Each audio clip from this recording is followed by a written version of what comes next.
Hello, this is part 4 of money value and exchange rates. So we're gonna left off at foreign investment. So Federation dollars dictate a stable value investment. This allows them to gauge their investment. So say someone invests 1 trillion Federation dollars into a developing country. That means 3.2 trillion in their own currency.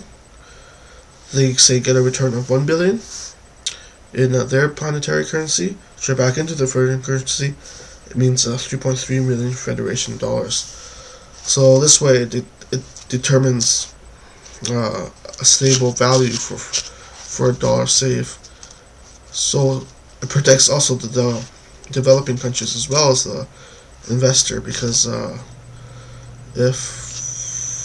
if all of a sudden their currency deflates,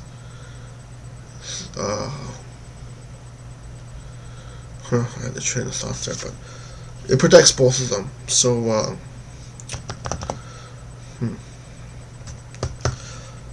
so it's a sure way of knowing the value of your investment. Right, say if they collapse, so you know how much you've lost and how much you've gained. So if their currency devalues, that means your investment devalues as well, because you can't buy into it's worth less in Federation dollars. So the Federation dollars is sort of like a benchmark for other currencies. Yep. Okay. So that's the foreign investment. So if you want to buy Federation dollars and then invest it into their economy, and then they do this exchange rate, and when you sell, then you go back to Federation dollars and you determine. So usually the Federation dollar has to be very, very stable. So usually probably the Federation dollar would be, for Earth at least, would be 1-to-1. Or let's see here. Should be parity, yeah. It would be in parity, yeah. So parity, yeah. So $1 here is one Federation dollar there. Maybe like the Galactica, or just make it, or Galactica, it's probably worth like what the loonie is worth now, 0.98 or something. And the other places would be worth like the Sovereign Empire would be worth probably like 0.86, and the other one, the Terran Empire, would probably be 1-for-1 too as well. So anyways, it should be kept at 1-on-1. The Federation dollar, nothing should be worth more than the Federation dollar. Just say that. That's how you hedge it. So nothing can be more valuable than the Federation dollar. Okay, so in conclusion, there should be a global currency for each planet, a universal trading currency, i.e. the Federation dollar. Advanced or more productive economies, money is worth more. Less advanced and developing countries, currency is worth less.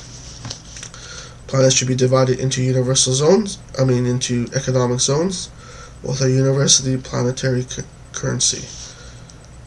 Like universal for the planet, not for the whole Federation. This means one bubble can bust without creating a domino effect. So this creates a more stable trading environment and a more stable investment environment. And exchange rates should only fluctuate weekly. Borrowing and lending is in a more stable environment. All goods are equal no matter where they are. And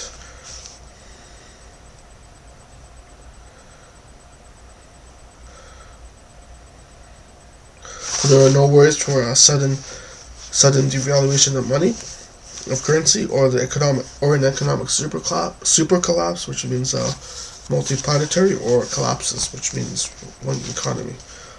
So yeah, that concludes money value and exchange rates. So thanks for listening. If you have any something to add to this or corrections, leave a comment below, and have a good Chinese New Year. See Year of the Dragon, which is good for babies that are born in the Year of the Dragon, according to Chinese superstition make good businessmen or women, or kung fu masters. Okay, so thanks for listening, and have a happy Chinese New Year. Thanks for listening. Bye bye.